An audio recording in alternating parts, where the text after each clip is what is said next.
The state has a record-breaking wealth inequality and one of the highest concentrations of millionaires and billionaires.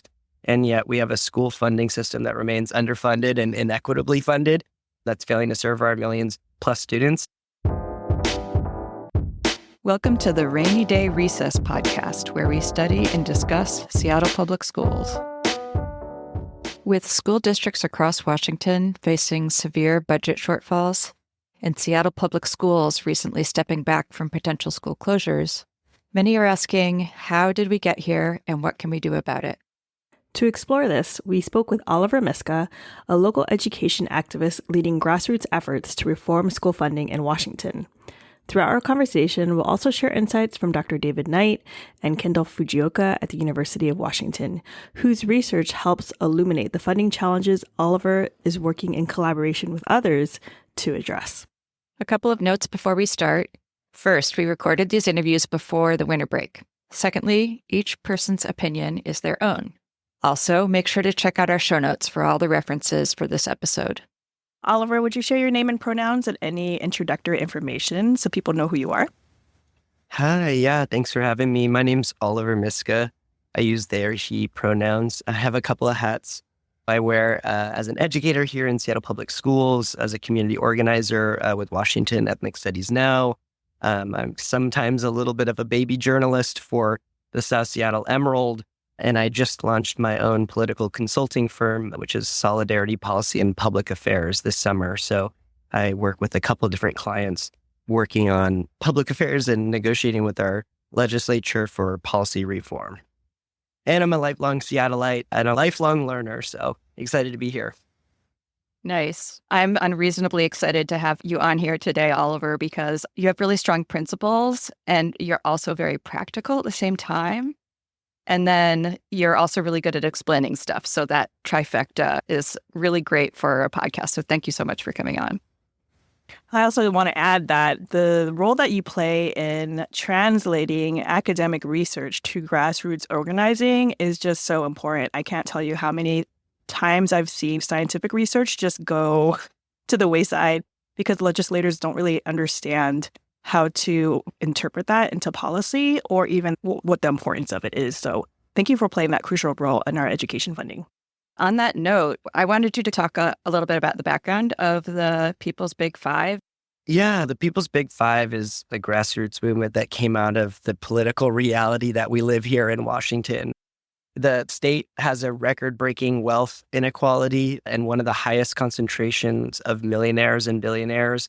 And yet we have a school funding system that remains underfunded and inequitably funded that's failing to serve our millions plus students. And so it emerged out of that reality because I kept hearing over and over again, whether it's at the state legislature or in school board meetings or working with students or working with parents, that things aren't adding up and that we aren't listening to our experts.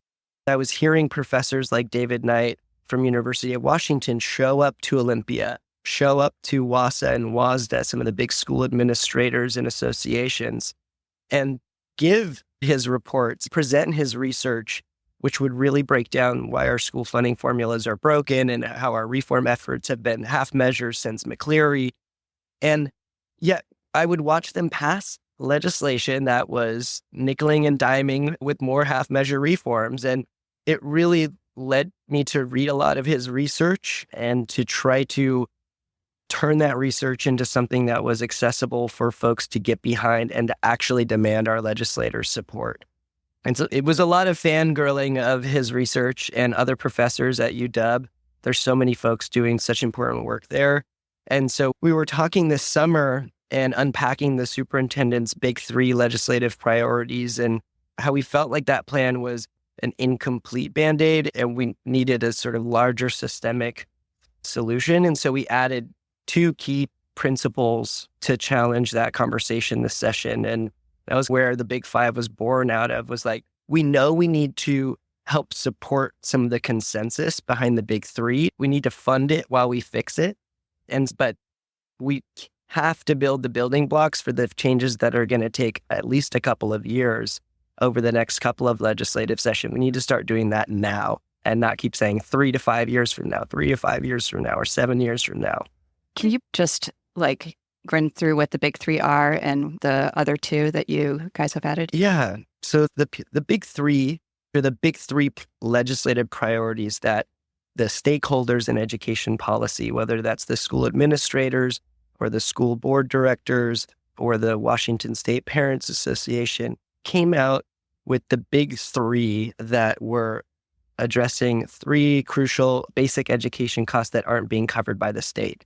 The first one being special education, the second one being student transportation, and the third being what are called MSOC costs, which are basic materials, supplies, and operating costs for districts, such as insurance. And I know y'all talked about those things a little bit in some of your previous shows. What the big three does is really address some of those basic education spaces where the current formulas aren't meeting districts' needs. Those are an important three priorities, but they aren't enough to address some of the systemic and structural inequities that are built into the system. The big five really address the structural issues. Four is about addressing our broken funding formula by passing equitable reforms for the prototypical model and programs such as the Learning Assistance Program, or LAP. And number five is we can't do any of that if we don't have a way of doing that that doesn't punish working people. And so five comes in and says we need to balance our broken tax code by passing progressive revenues such as a wealth tax or a higher earner payroll tax or a luxury estate tax or capital gain tax or a progressive income tax. There's so many options that we have on the table this session, and it's really actually looking so much more optimistic than months ago when we started talking to legislators, when they said there is not an inkling of an appetite for progressive revenue this session. And now we're hearing out of Senator Jamie Peterson's mouth on the mainstream news the words tax the rich, words I don't think he's publicly said before like that. So I think there's a shift of the appetite amongst legislators for some of that progressive revenue. It really speaks to what kind of community activism and organizing has happened in just the last few months. So that's really wonderful to hear. It's been a bit of a shift, but we'll see if they're just virtue signaling. They've done this all before. And I think the first virtue signal in chief was the paramount duty of our state in their constitution, saying that we need to amply fund basic education. Professor Nancy Beatty at University of Washington has an amazing 50-page summary, The Paramount Duty of the State, A Brief History of the Educational Equity and Inequality in Washington State, that I would recommend everyone read. It's a great access point to understanding the history of this issue of inequality built into our funding system. Totally. So with that history in mind, let's dive into the big five. So 4 and 5 get into how funding comes into the system and how it gets distributed back out to schools. Can you explain how is the current education funding system in Washington State inequitable, and what role did McCleary play in this? Yeah. So we were supposed to have more funds going to poorer school districts after McCleary. And if you could summarize McCleary. Yeah. So in 2011, our state declared that we were not constitutionally funding our schools. What was happening was there was too much of a reliance on local revenues from property taxes. So it prompted the legislature to take action to fix our funding formulas, which took them way too long, and they were penalized in the meantime while they couldn't figure it out. But finally, in 2018, they did what was called the McCleary fix to try to distribute funds across our school districts more equitably. They capped those local property tax levels, which made a lot of wealthier school districts who had higher property values angry, but increased state funds for those districts that couldn't raise that much money for schools, mostly rural, lower property value districts. That capping and that equalization didn't have the result that the state wanted, and David's research explains that there's still a $2,493 gap between higher poverty districts and lower poverty districts after McCleary. The equity gap is actually larger, and we need to do two major things to change that: change our funding formula and change our revenue. Kendall Fujioka is a PhD student with David Knight in Educational Policy Organizations and Leadership at the University of Washington, and she points out some of the difficulties caused by McCleary. I think one of the political considerations that's so hard is that because McCleary was such a long slog and because the policies that were enacted really just went into effect in 2018, 2019. So our kind of perception from the legislature is they're like, we just did this, we fixed it.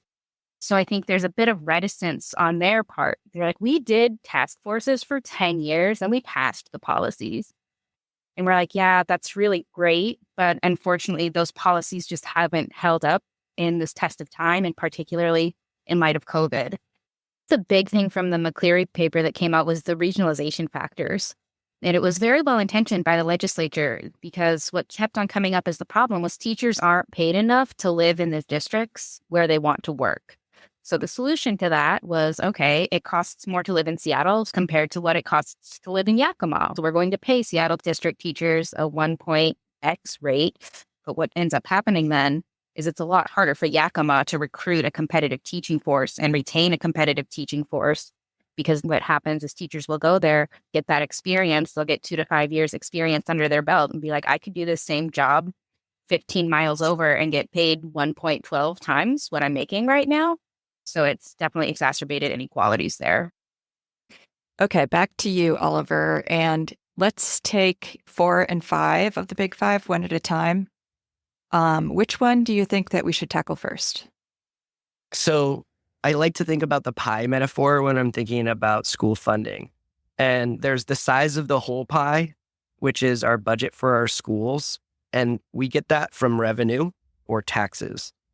And then there's the size of the slice of a pie, which is allocation. And that's how we distribute those funds to schools. Right now, we have too small of a pie, which means thinner and thinner slices. And so we like to think about this big 5 solution of dealing with our taxes and our funding formula for distributing funds as connected, because if we think about, we need to spend 50% of our whole pie on school funding, we stop thinking about our other social services that our government has to also pay for. So what we like to think about instead is to fix the school funding problem, which is we don't have a big enough pie. We need to make the pie bigger, and we need a new recipe for that. The recipe for that is a different tax code. And so number 5, which is really the most important piece that I think the big 5 does, is connecting, okay, we need to change our funding formulas. The only way to do it is to get new revenue. So in order to think about what does it mean to fully fund our schools, we shouldn't think about the budget as a 50%, but instead think about our wealth as a state. And that's where we like to think about GSP, or gross state product, which is our state version of the GDP. Right now, Washington State spends 3.14% of our GSP on K-12 education. That is way below average of what the national average is, which is 3.53%. Superintendent Reichel explains we need at least $3 billion investment in schools to meet the national average of 3.53. And we say with the big 5, to fully fund our schools and to equitably fund our schools, we will need to change our prototypical model to fund at 4% of our GSP. Because that's what global leaders like Chile and Norway spend on K-12 education. In order to raise 4% of GSP, we'll need to raise new taxes. Here's David Knight reinforcing this point. When we look at the total amount of spending as a proportion of the state's gross domestic product, or gross state product, the state's economy has been steadily growing the past few years. In the kind of post-pandemic world, we're seeing more and more economic activity, which means more revenue that can be taxed and invested into schools and invested in our future. So the metric is, we sometimes will call it effort, or it's the amount of effort that states put into their K-12 system. And it's a measure of the per pupil spending statewide divided by gross state product. For the past, as far back as the data go, multiple decades, Washington has been below the national average on that measure. which means we have a flourishing economy and we're investing less than the national average in our K through 12 system. When we look at other states like Mississippi or states that have a lower gross state product that spend less than Washington, they're actually investing a much larger share of their economy in their K-12 schools. So it suggests that we do have the wealth available to invest. It's just a matter of will and then setting priorities to where we want them to be. Back to Oliver Miska. And so where does that tax income come from? Who is paying that tax is really the question of number 5. And what we're arguing is we cannot keep punishing working class people with sales and property tax. These are regressive forms of tax that pay for most of our schools.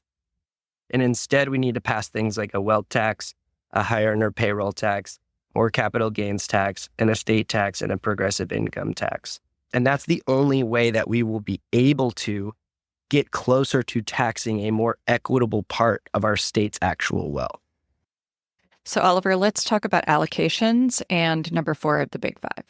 If we think about how are we distributing the wealth in our state, when we're talking about number 4, once we say we have this giant pie, we accomplish all this tax revenue, what can we do to make sure we're distributing funds to districts with higher poverty?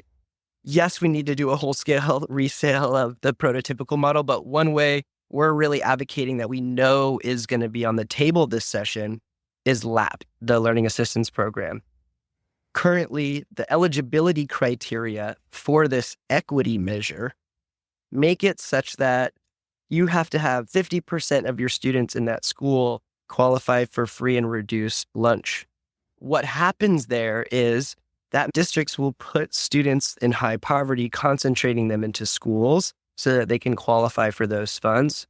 So the eligibility criteria further perpetuate the segregation of students according to class. And so we need to change the eligibility criteria.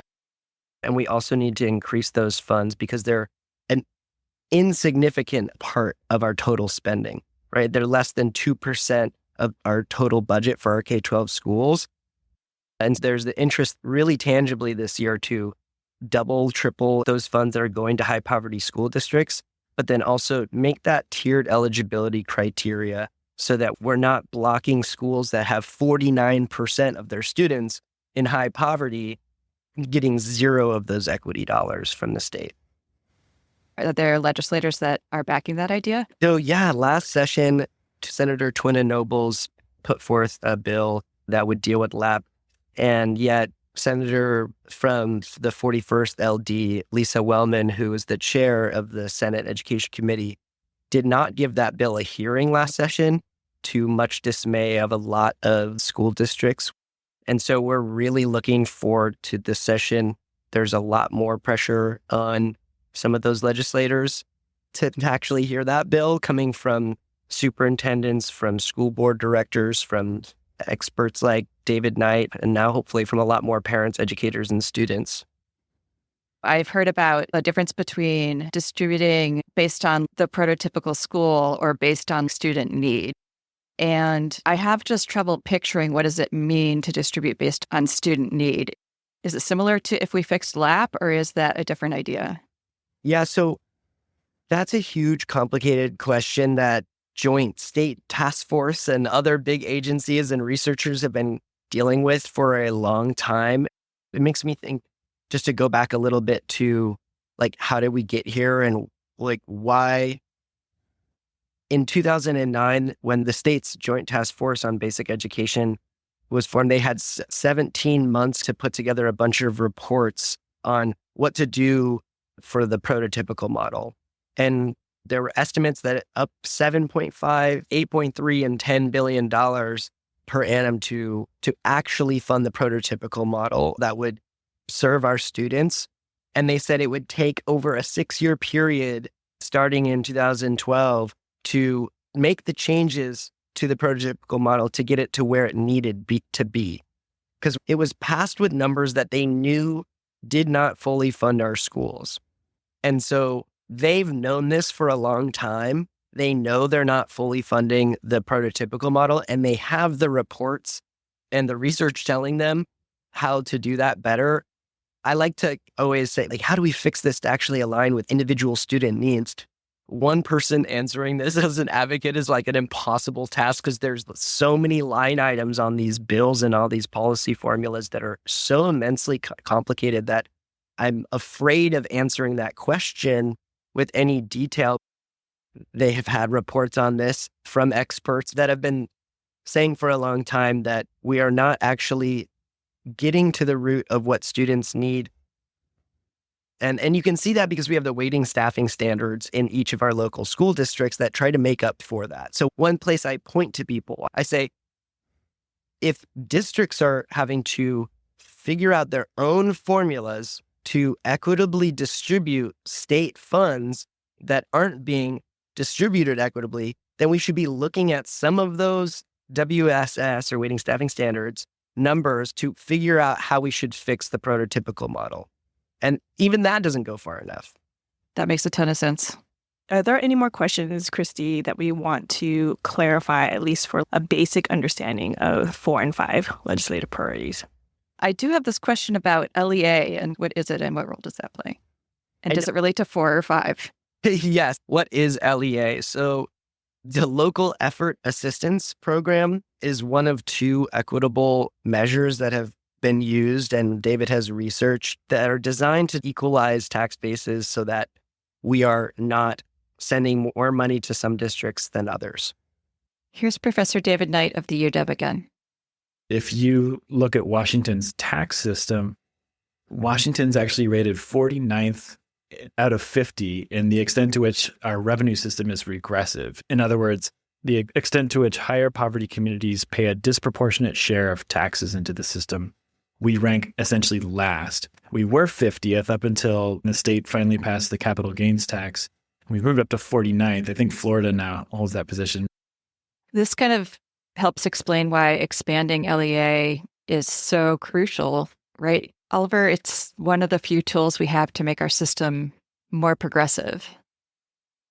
What LEA does is complicated, but ultimately, districts that are not able to raise as much from property taxes are given a certain amount of state funds so that they're closer to districts who have that capacity. So, for example, Mercer Island, Seattle, Bellevue, et cetera, can raise the revenue for local levies easily at a lower rate than, for example, Tukwila or Yakima. And what happens is the state kicks in to get that threshold. Unfortunately, LEA is designed such that it still has a gap of what you're getting for your local revenue. So it's partway there.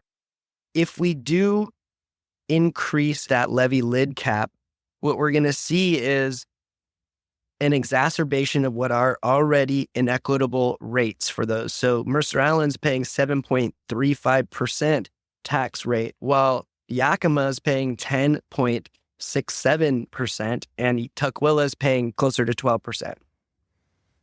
So we're taxing people, predominantly people of color and lower income and lower property value districts at such a higher rate than we're taxing folks who have such higher incomes and higher property values. And so we like the concept of LEA. We want to see it funded correctly, but we don't want to see further rises to property tax rates where we're punishing working class folks and further pushing them out of their neighborhoods on the outskirts of the cities.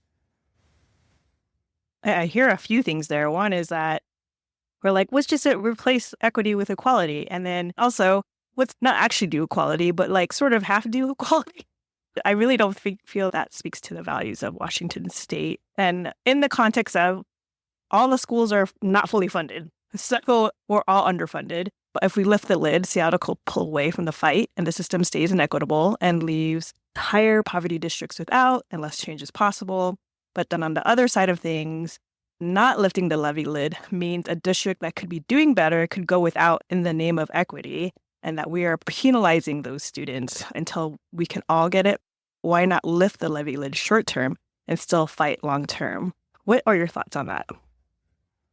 Yeah, I would say back to legislators, why are you forcing a regressive half measure solution when you've had years and years of progressive revenue advocates fighting for these changes that you haven't taken action on. And now they're complaining, oh, if we pass wealth tax or all these taxes, we won't have the revenue immediately. And using the levy lid lift is a quick short-term fix. What happens next session when we go to negotiate with lawmakers to say, okay, let's do this thing. Let's work all together for this long-term solution. Seattle's lobbyists, Bellevue's lobbyists, everyone else is sitting there pretty. Why would they look for a statewide solution that's ultimately not going to distribute more wealth to them when they have a solution that's meeting their immediate needs? They're saying that we're against a potential fix when they've been against the fix that's been staring at us since 1933, when a couple of white guys on the state Supreme Court banned an income tax after 72% of Washingtonians voted in support of an income tax. I would punt it back to the legislators on that one. Maybe this is the last thing for the basics. Can you talk about the different possibilities for progressive revenue? I know you named them quickly, but what are they? Yeah, that's actually great timing because in the South Seattle Emerald, we're having an article with the Balance Our Tax Code Coalition folks who are really the experts on some of the progressive revenue options that are going to be up this session. And I really recommend folks check out Balance Our Tax Code for a really great analysis of just how much funds are going to be raised and what are the different policy options. Just a quick overview of a number of them. The wealth tax is one of them, up to 1% tax on folks who have over $100 million of wealth. That number is actually very much up in debate. It seems like this session, some people are saying 50. The governor came out with his proposed budget 2025-7, and it included a wealth tax that would raise $3.3 billion over the 25-27 biennium, which is a bit of a nudge to the incoming governor, Ferguson, to say you should support the wealth tax and to nudge the legislature to include that into their budget. That's a great thing. Higher earner payroll tax, similar to Seattle's jumpstart tax, is something that the state's also looking at. There's also what's called a REIT tax and a luxury estate tax that would increase taxes on estates over $3 or $5 million, and it would actually lower property tax and estate taxes for lower value homes. So it's a progressive change. There's also expanding the capital gains tax. We had over 64% across the state of our voters approve the capital gains tax. They want the capital gains tax. That's the first time we've ever passed a significant progressive revenue source. And voters in a historic numbers want to keep it. And that's a huge shift historically. KUOW had that great map showing that shift of support for the capital gains tax over the last 10 years. And yet when you talk to some lawmakers, they say that their voters, especially conservative voters, are against this. Conservative voters are not against taxing elitist city billionaires. They are not. The other revenue, the income tax is a huge one. The constitutionality of the income tax is something that's debated by endlessly smarter people than I am. But the superintendent of public instruction told me that 100% it is legal to do a 1% tax on income right now, this session.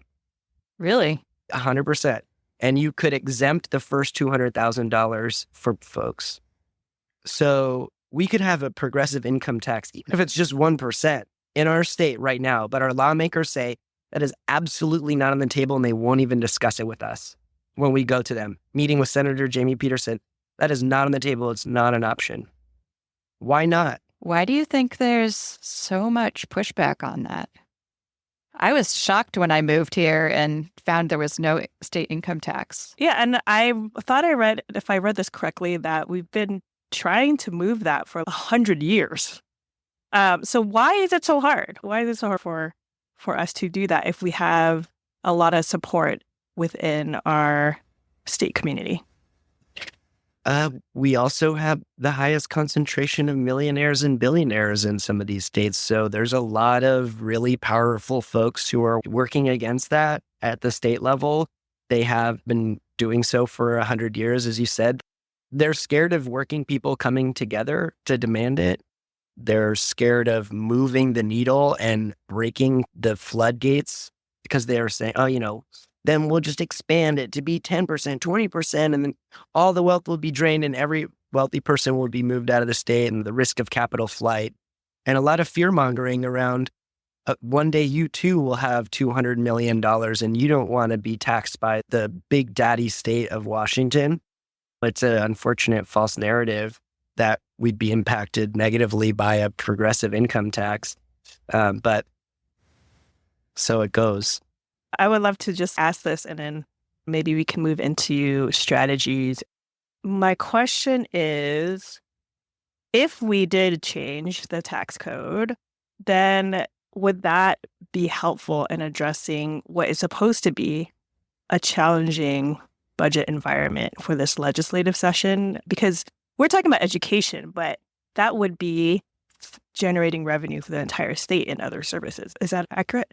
Yeah, every different tax has a different place where they deliver or distribute that money.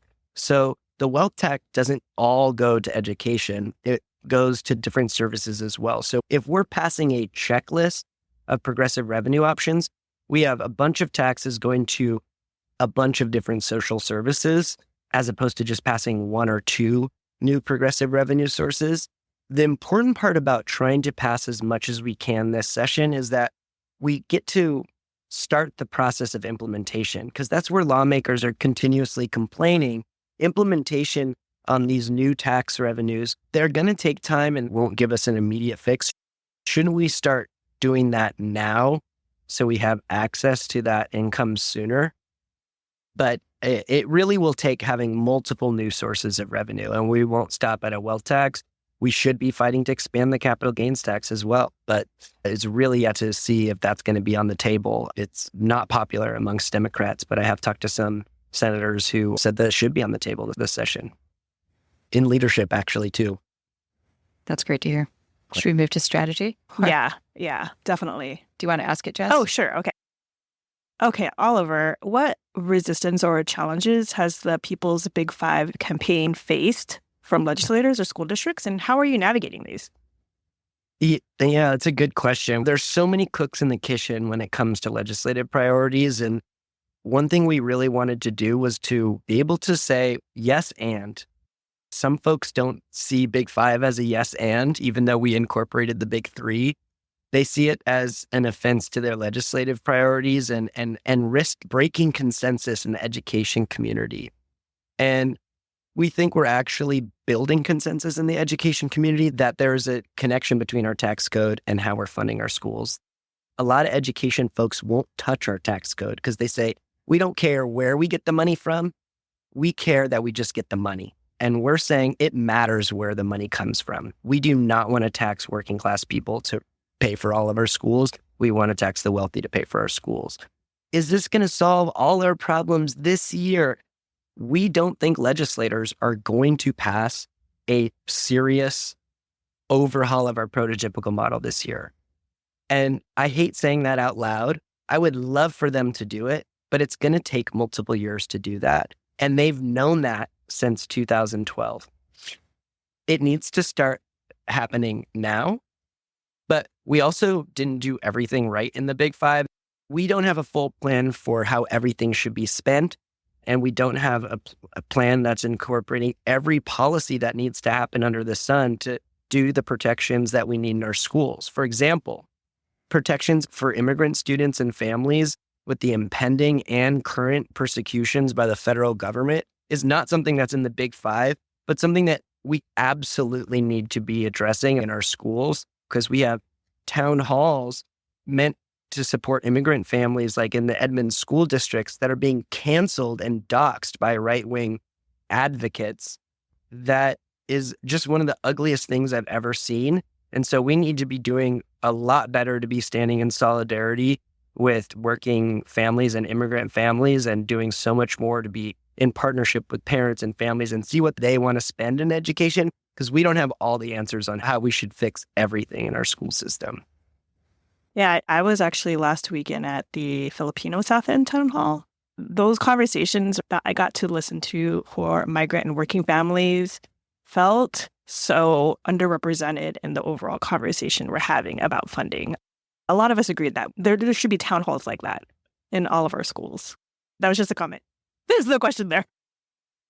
What you were talking about was reminding me of, we had read a little while back the document on David Knight's site at the UW where there was a convening of a set of superintendents and they made a 5-year plan for how to get all this stuff implemented. And I just thought it was a really succinct and clear description. Is that something that's still going on? And are they still meeting? And is there legislative proposals coming out of that? There's a lot of ongoing conversations now at the legislature. One thing you could see from something like this is another joint task force or something that gets started or put forth this session to then help implement that plan. But there's already been those task force. There's already been those reports. We already know that the prototypical model is not working. Yes, it's great to have a little bit of a vision, but as I see it right now, the 5-year plan is too little, too late, and just doing Band-Aids this session. And I don't think Band-Aids are going to fix it. It's a many-year-long strategy, right? So, for example, the LAP bill this session will come from language from last session with recommendations from stakeholders and agencies. Usually, you'll have to have already ran some sort of policy that failed the first year so that there's some traction. And then there's conversations on the interim with stakeholders. They're negotiating a new session. A new bill will drop with a couple of tweaks that might make it more likely to pass this session. Then whether or not it passes this session, it'll get more tweaks on the interim after this session and come back again. It's really a grueling and slow legislative process. And if they're not hearing from constituents that a bill needs to get a hearing or passed from policy committee to the fiscal committee or passed to the floor of the House to go to the Senate, then they might not do something on that this session and be like, yeah, we can just do that next session. So in some ways, the Big Five is maybe just about changing the conversation, like the background, as opposed to lining up a set of bills. I wish we were important enough to determine and write all of the policies that were on the table this session. All that work has been getting done for years by advocates like Balance Our Tax Code Coalition or Invest in Washington and all of these different groups that have been advocating for school funding and for fixing our tax formula. But that work of developing the policy and the research was already done before Big Five came about. We just knew that there were going to be options on the table because there have been. And we've been fighting this fight with real policy options on the table that the legislature has just said no to. So we said enough is enough. Yes, they're on the table. Let's make sure they're on the table and let's actually see if we can get a chance of passing one of them. Cool. Thank you. That makes a lot of sense. So Oliver, what does success look like for the People's Big Five campaign, both in the short term and the long term?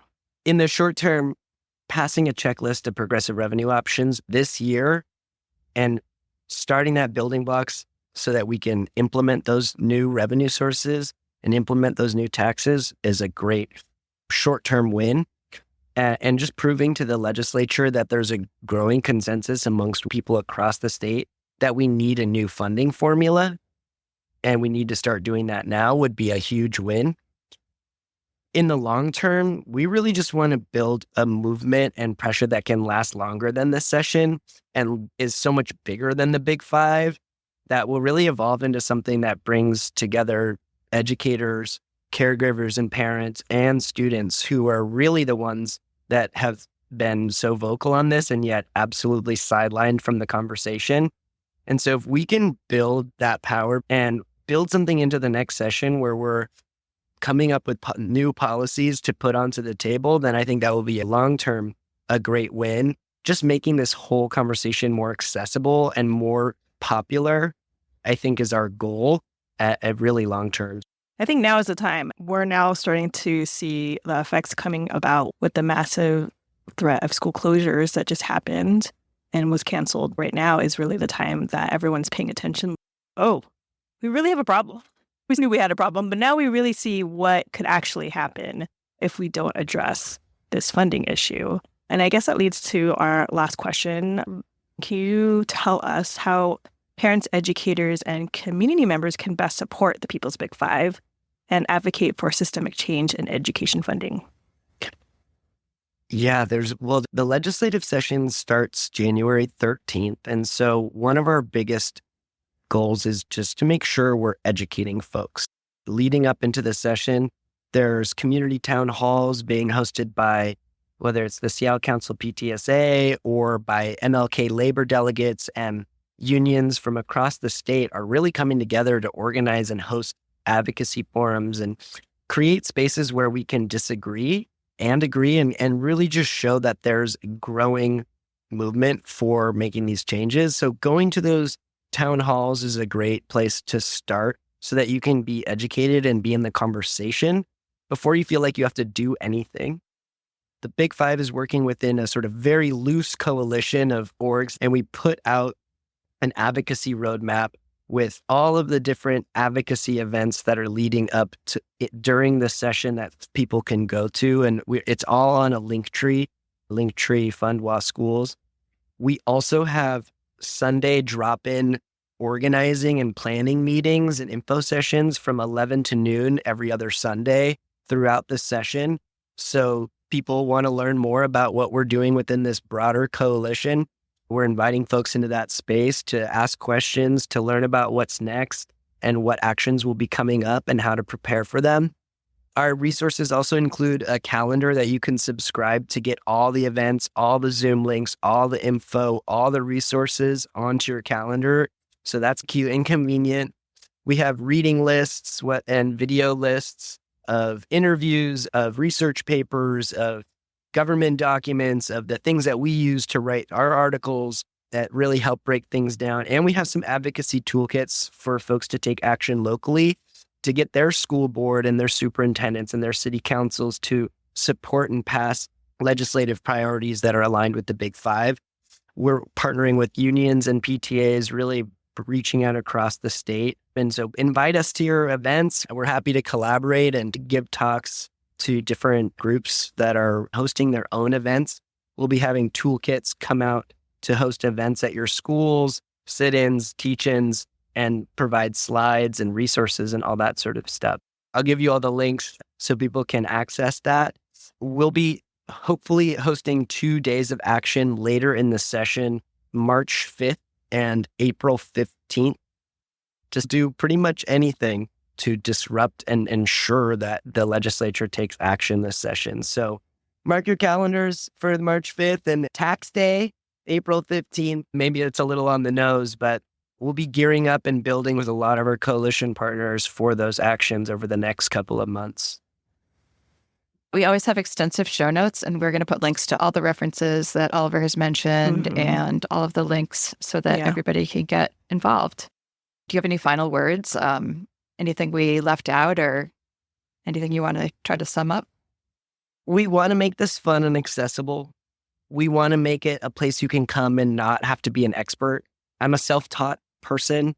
I just geek out on these things. I haven't been to school for education funding. It's about just being okay with not knowing everything and just coming with that idea that you are not going to know everything, but together we can know a lot more. And yeah, I would encourage folks to come with an open mind and that we're here to not make sure that everyone's saying the same exact thing, but that you're able to just come and say something that is meaningful to you and that you can be empowered to talk to legislators. We'll train you to talk to folks. We'll prep you. And we're not going to tell you what to say, but we will help you figure out how to take action in a way that's meaningful for you, whether that's meeting with legislators, emailing folks, organizing an event, baking cookies, bringing sack lunch for sit-ins, whatever it might be. There's so many ways to get involved, and it looks so many different ways. So I think that's what I would share. I'm glad you said that because as a parent of 3 kids, I was like, wow, this is a lot of information. I think it could be really easy to get overwhelmed. So hearing that you can come in at your own capacity and with whatever you know now and still engage effectively with legislators and the movement is really wonderful to hear. Thanks for that, Oliver. All right. And thank you so much for being with us today. Hopefully we're doing our small part to help educate parents and students and caregivers and educators. I know we have a pretty broad audience. And I just have to say, Oliver, Chrissy is totally fangirling over you while you were talking. Could just see it. You're silly. You all are so fun. Anyway, so I hope this is just the first of many conversations that we'll have. Really. Yeah. So good luck. Keep up the good work. Thank you all so much. And that concludes this episode of Rainy Day Recess. Thanks for listening, and share your thoughts with us at hello@rainydayrecess.org. A big thanks to Oliver Miska, David Knight, and Kendall Fujioka for sharing their knowledge and thoughtfulness and passion with us. You can find our show notes at our website, rainydayrecess.org, or you can also subscribe so you don't miss future episodes. If you like our work, please consider donating to us at our website. And thank you to our current donors. Yeah. Special thanks to Lester Mayo and Manzana Movement for our music. I'm Jasmine Polito. I'm Christy Robertson. Stay curious, stay cozy, and join us next time for Rainy Day Recess.